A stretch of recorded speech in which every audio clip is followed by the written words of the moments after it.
Bila ada bawa motor pergi kerja ni, boleh jumpa macam-macam perangai penunggang motor. Pagi ni pula saya jumpa penunggang motor yang potong tak kira tempat.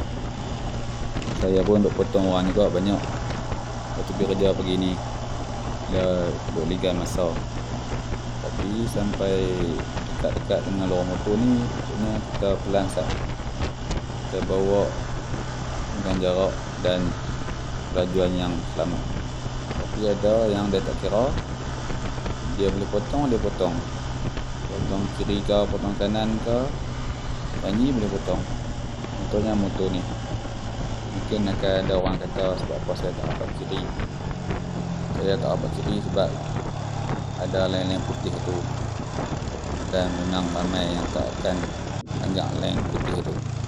Kita pasal motor yang potong saya ni pula, dengan potong saya tak bagi kelebihan masa banyak pun, tak kena gaya satu saat pun tak ada.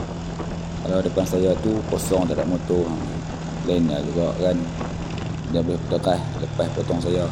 Tapi dah memang keadaan motor banyak, sopa saja kalau dia potong dengan tak potong. Lebih baik relax saja, tak bahayakan orang lain.